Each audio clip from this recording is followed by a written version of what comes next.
Legenda Putra Langit, Raungan Malam Macan Petak. Setelah dengan susah payah melepaskan Sri Gunting dari Istana Bunga Rampai, dan tercegat di sana-sini, Uban mengajak Raja Wali dan Sri Gunting bersembunyi di tempat aman.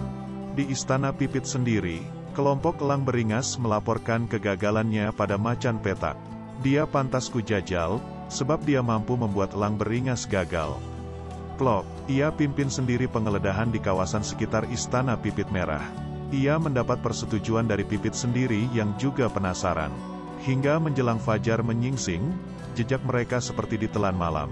Bocah hebat, aku terpaksa mengerahkan kekasihku. Sepasang harimau buas itulah yang dimaksudkannya dengan kekasih. Penciuman mereka sungguh tajam, maka mudah diterkalah. Sebentar saja tempat itu sudah terkepung. Alangkah celakanya, rupanya sang kekasih tak perlu lagi dikomando. Oho, rupanya kalian bersembunyi di rumah kayu. Bocah lancang, beraninya masuk ke ruang rahasiaku lagi. Begitu mudahnya istanamu dimasuki orang luar.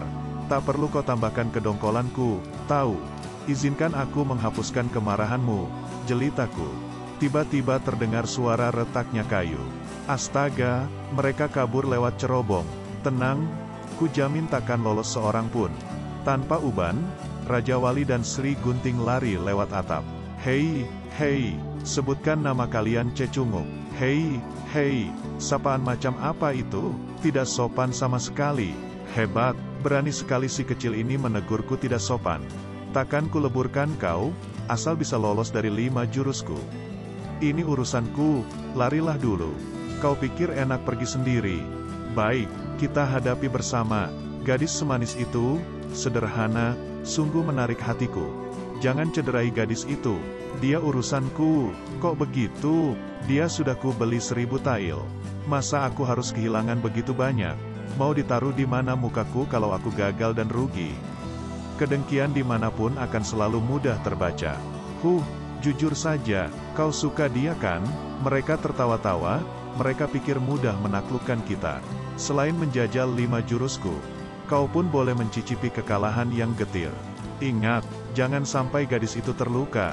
Tak bisa ku jamin, kita lihat saja nanti, bagaimana? Raja Wali kesal laga terus-menerus ditunda. Tak membalas, mau membaca gerakanku lebih dahulu. Raja Wali mengerahkan energi yang diperolehnya di 2 kolam tadi. Bukannya menghadang, Macan Petak malah berbalik menghindar. Maka masuklah serangan telapak Raja Wali. Namun kelebat jubah loreng itu menyadarkan Raja Wali. Seiring aumannya, Macan Petak berbalik menyerang. Buru-buru Raja Wali mengulurkan tangan menahan tangan Macan Petak.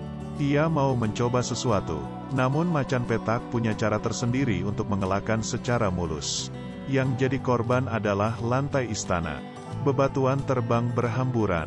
Tak kusangka tenaga dalamnya seperti ini. Hei, kaukah yang bertarung dengan si bajing kelabu itu? Kau mau membuktikan sesuatu untuk kepuasan dirimu sendiri. Hehehe, kau bisa membaca selera orang rupanya. Kita tengokkan perhatian tempat lain. Tunggu, kau belum layak berlaga dengan nona kami. 2 gadis selendang maya menarikan kaki mereka langsung. Di belakang Pipit yang sibuk muncul sesuatu dari cerobong. Kau pantas jadi mangsa dayang-dayangku. Perempuan jelek, waduh, pasti mereka kewalahan menghadapi 2 orang sakti itu. Tapi, guru sendiri yang menyuruhku sabar menanti kesempatan lari. Kalau aku muncul konsentrasi mereka akan terganggu. Uban terkejut betul. Sepasang mata nyalang itu sudah mendengus. Repotnya lagi, penjagaan di luar kawasan kolam itu ekstra ketat. Beri bocah itu pelajaran setimpal Tuan Macan. Secara berbarengan, keduanya mengerahkan kekuatan. Putaran udara poros buana, mengoyak tirai pendekar.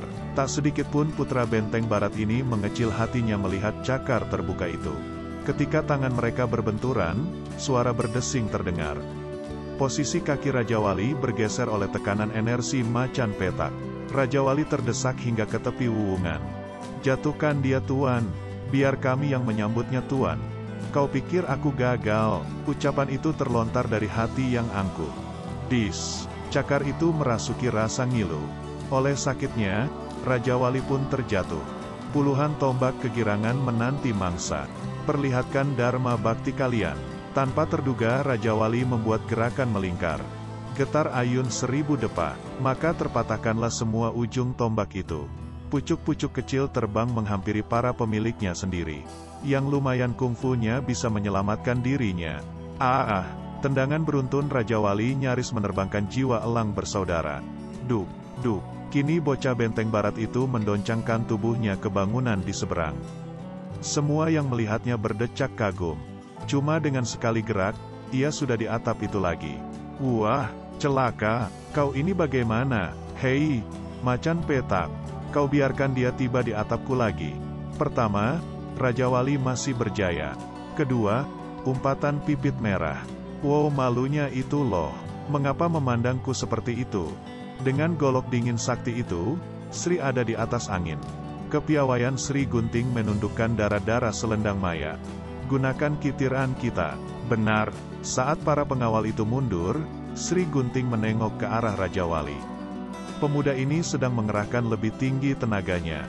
Hati-hati, Sri Gunting. Benar, kitiran itu sudah ada di dekatnya. Ops, nyaris. Namun segera ia disibukkan oleh serangan berikutnya. Tubuh Sri Gunting berkutet ke sana kemari mengelak. Heh, sekarang sudah tahu kan kehebatan kami kan? Sampai kapan kau bisa bertahan? Aku tadi tak sampai hati kasar pada kalian. Alangkah sombongnya kalian wanita. Sri Gunting mendongakkan kepalanya. Entah bagaimana mulanya, tapi segera tampak bayangan seekor macan putih yang amat besar. Kedua kitiran itu pun macet. Oh, macan putih sudah marah benar. Kungfu macam apa itu? Medan energi mengoyakkan tempat persembunyian Uban. Hawa itu menyerang saraf hingga radius 30 meter. Cerobong itu hancur. Pipit masih berdiri tegak. Aku harus berpegang erat supaya tidak terbang. Bayang-bayang harimau putih itu bergerak perlahan. Karena menghimpun energinya, asap mengepul dari tubuh Raja Wali. Kepulan asap itu perlahan menjelma jadi seekor naga raksasa. Dalam keheningan suasana, harimau putih itu mengaum di depan sang naga. Kala itu, di puncak bangunan di belakang bukit, seseorang sedang berlatih kungfu terusik oleh medan energi yang diciptakan oleh macan petak. Ho, ada masalah di rumah pipit merah. Otot-otot di tubuhnya meliuk menyerupai gerak naga. Belum pernah seramai ini. Tontonan menarik, melompat dari satu bangunan ke bangunan lain seperti berjalan di atas tanah rata aja. Tempat yang strategis. Astaga, benarkah itu si macan petak? Yang disebut ini merangsek mendahului. Sekarang kau benar-benar membuatku marah. Akan ku buat kau menderita. Dalam energi puncaknya, ia melesat mencari jarak. Terburu-buru Raja Wali merapal energi ufuk barat level 3-nya. Bara merah gerah. Macan petak merasakan hawa panas di atasnya. Orang ini rakus ketenaran. Biar ku didik dia. Serangan mengelora Raja Wali secara pas dipatahkan oleh lawannya. Astaga, usaha kerasku itu cuma seperti membenam di lumpur saja. Kaget, Raja Wali kehilangan keseimbangan. Cakar itu mengenai punggung bocah yang terbuka lebar. Raja Wali terlempar tanpa terkendali. Macan petak mengejar terus. Waduh, celaka, lihat kekasihmu itu, tolol, melawan macan petak sama saja menggali kubur. Umpan yang dilempar oleh pipit termakan oleh Sri Gunting. Kitiran itu nyaris menyentuh lengannya. Apa memang sudah perlu macan petak merapal andalannya untuk bocah itu? Saat itu, cakar macan petak berhasil mengunci ujung rahang Raja Wali. Dibawanya sang bocah hingga ke bagian tengah patung. Tubuhnya terbenam dalam patung yang remuk. Wah, celaka, patung kesayanganku, aduh guru, keterkejutan juga meliputi Sri Gunting. Tak ayal lagi kitiran itu bisa mendekatinya. Ku bereskan saja dua wanita ini kemudian membantu Raja Wali. Maka melajulah gadis ini dengan sebatnya. Tarian goloknya habis membabat kitiran itu. Loh, kok jadi begini? Mereka terpukau bukan buatan. Namun segera yang lainnya mengepungnya. Ketenangan yang beralaskan niat menang mutlak. Ia bisa atasi semuanya. Astaga, astaga, sambutlah, sombong. Terpaksalah mereka menggunakan rantai putus itu sebagai senjata. Apalah gunanya rantai yang putus?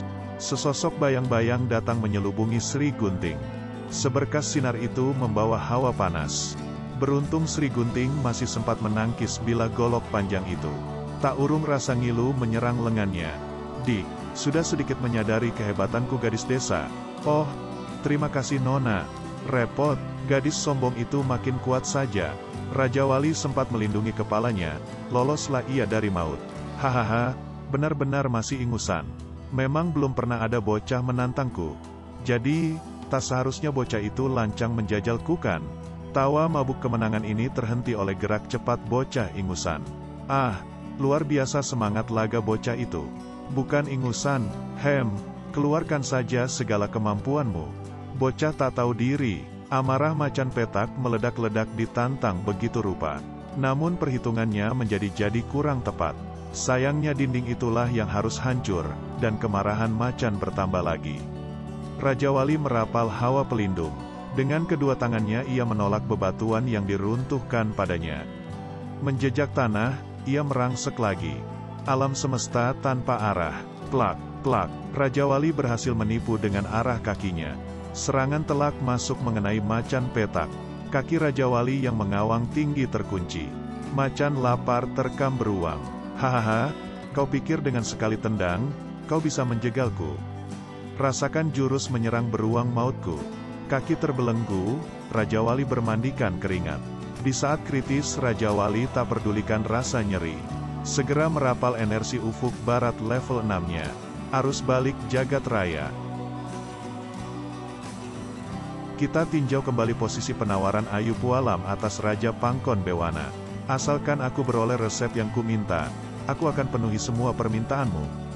Yah, Pangkon Bewana pun terjebak meminum tirta jeram semesta. Pangkon Bewana belum tahu juga bahwa Pualam tengah bersorak dalam hatinya.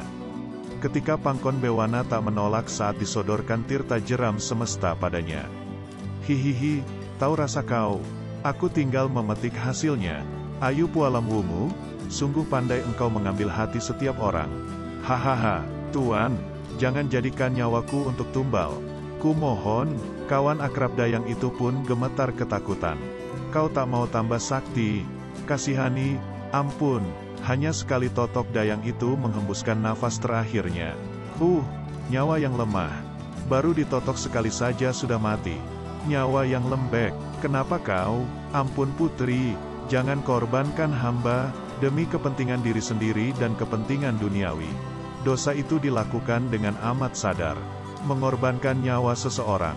Kuharap kau tak selemah kawanmu tadi ya. Begitu murah nyawa kami, bangsa yang lemah. Astaga, tak seorang pun di antara kami yang bisa menolongnya. Apakah kau tak bisa menyerap energinya saja? Maksudku dia tak usah sampai mati. Ayu, energi itu harus diambil sampai tuntas. Paham kau? Dayang itu mengalami nasib yang sama dengan kawannya. Astaga, sama saja dengan yang tadi. Yah, apa masih perlu tambah lagi korbannya? Dasar pembunuh. Wah, masih serakah juga tawanan satu ini. Pangkon tak sadar melihat ketenangan Ayu Pualam. Tolonglah aku, Ayu Pualam Wumu. Minumanmu tadi, mengapa jadi panas sekali? Berikan penawarnya, berikan aku penawar racunmu. Yah, kau meracuni aku. Takkan ku berikan resep awet muda. Hihihi, kok sepertinya segera menemui ajal dia. Sebelum dia kalap, aku harus bisa menyerap energinya. Yah, apa boleh buat, keinginanku harus tergapai. Entah apa yang akan diperbuat oleh Ayu Pualam. Yang jelas kedua pegawai itu terkesima melihat gerak-gerik tuan putrinya ini. Dia akan tersihir. Baiklah, aku masih kasihan padamu. Diam-diam Ayu mematangkan penyerapan energinya. Ketakutan yang melanda kedua penjaga itu nyaris membuat mereka pingsan. Apakah Pangkon Bewana menemui ajalnya? Apa maksudmu Ayu? Kau mau membunuhku? Inilah saatnya aku menyerap jurus petik raga getar sukma. Ayu Pualam menjalankan ilmu sihirnya. Kedua tangannya mengapit wajah Pangkon yang terbius. Petir raga getar sukma. Berangsur-angsur Pangkon Bewana kehilangan akal budinya. Ia penuh berada dalam pengaruh Ayu. Sejak detik ini, kau menjadi budakku. Suatu mantra dibaca Ayu. Mulutnya komat kamit. Dari matanya keluar asap biru kehijauan. Perlawanan dari Pangkon Bewana makin lama makin lemah. Sampai akhirnya sama sekali menyerah. Turuti segala perintahku. Turuti segala perintahku. Mata Pangkon Bewana berbinar-binar biru pertanda segenap keberadaannya telah terserap oleh sang penyihirnya. Aku budakmu, segala perintahmu ku patuhi. Aku budakmu, aku puas, engkau budakku seumur hidupmu. Sebuah nyawa tergadai lagi saat itu. Aneh, ajaib, jagoan setangguh Pangkon Bewana dengan mudah ditaklukkan oleh Tuan Puteri. Sebutkan, di mana uir-uir 9 langit itu? Di gua salju puncak langit beku? Sampai tahapan keberapa jurus yang sudah kau tekuni itu? 10 tahapan semuanya, yang ku capai baru yang ke-6. Cepat ambilkan kertas dan kuasnya. Pangkon Bewana hampir tanpa ekspresi. Patuh. Begitu disodori kertas dan kuasnya, Pangkon langsung menulis jurus yang diperintahkan oleh Ayu Pualam. Semuanya sudah kutulis. Mohon kau periksa. Hihihi. Luar biasa, Pangkon, aku tak ingin ada saksi mata di antara kita. Baik, Pangkon Bewana melontarkan asap yang menyerupai 2 bola hitam. 1000 kaki pun takkan menandingi kecepatan bola hitam itu. Tak seorang pun boleh jadi saksi perbuatanku. Tak seorang pun, kau lakukan tugasmu dengan patuh. Bagus, hihihi, terima kasih. Tak usah cemas, apapun keperluanmu, akan kusediakan asal kau patuh. Terima kasih, terima kasih. Keberhasilanku memenangkan Pangkon pasti akan menyenangkan hati Baginda.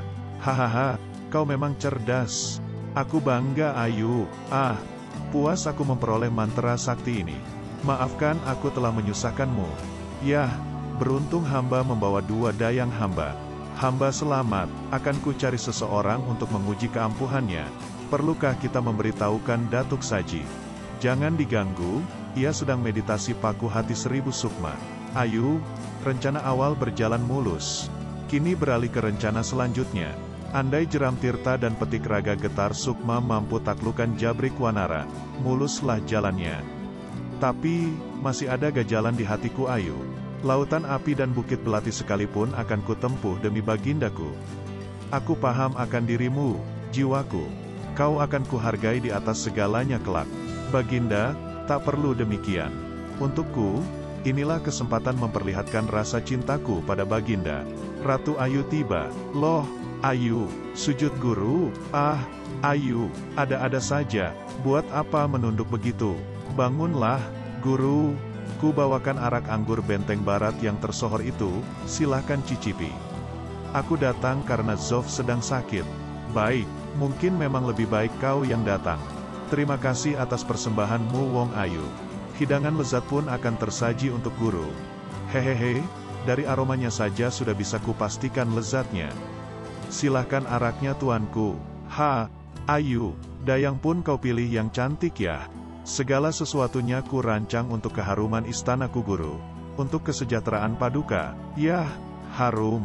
Sayangnya, belakangan ini aku jarang meneguk arak. Minumlah olehmu sendiri Ayu.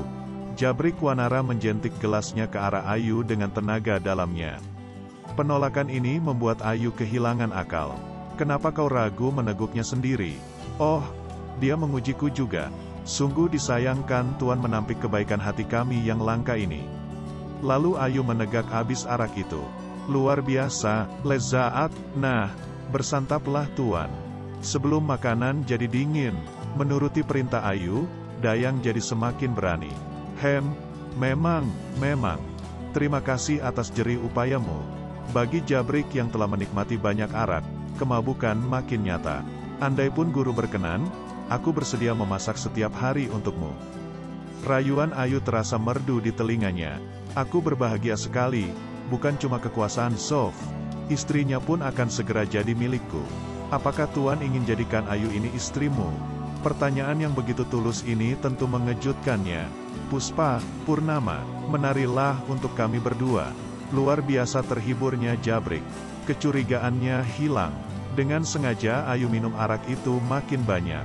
Ia melihat Ayu begitu berani dan mengagumkan kecantikannya. Aku sudah dengar bahwa guru adalah seorang ahli kungfu yang tak ada lawannya. Kurasa hal itu benar.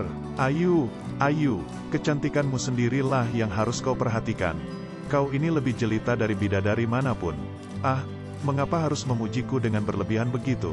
Perasaan orang tua ini melambung tinggi. Timbullah rasa sayang Jabrik pada Ayu yang tampak lembut ini. Lupa sopan santun ia memeluk Ayu. Tak dapat kubayangkan seandainya kau sudah jadi istriku nanti. Ah, untukku ini adalah sebuah kehormatan yang luar biasa.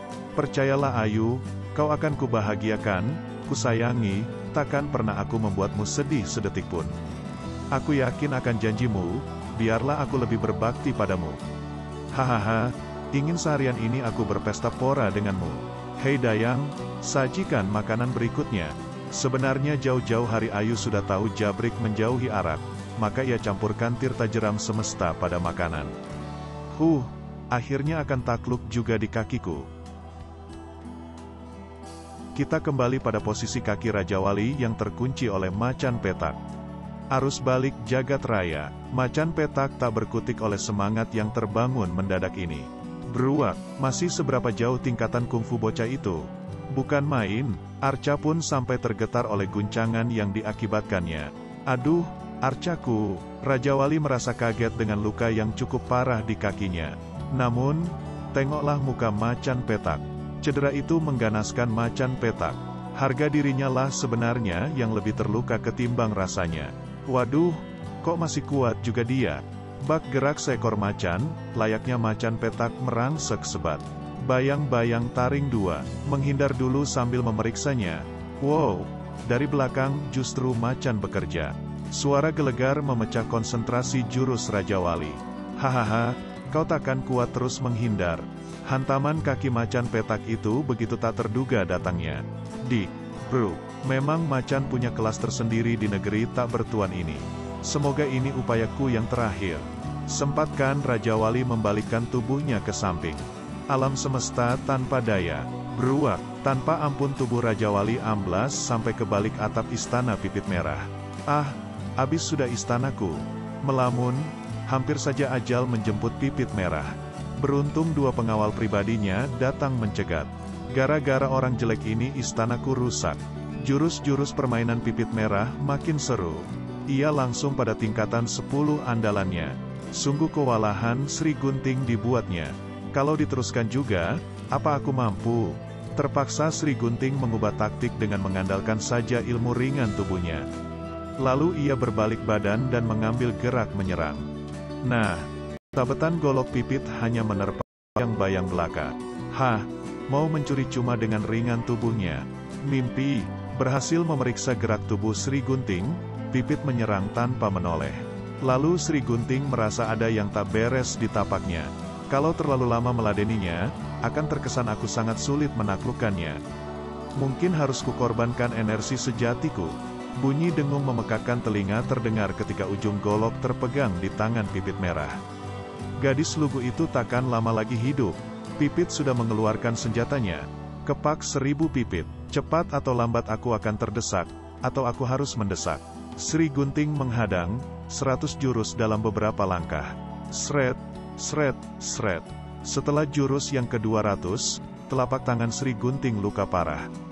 Oleh pedihnya, pedang terlepas dari tangannya. Saatnya gadis buruk rupa. Sri Gunting, Raja Wali berhasil mencelat keluar dari medan energi macan petak. Kakinya menjejak tanah, namun hentakan itu membuat darahnya makin mengucur. Aduh berbahaya, kungfunya setingkat di atas bajing kelabu. Kurasa tulang hidungku retak. Kurang asem bocah itu. Dalam 2 jurus ini, harus.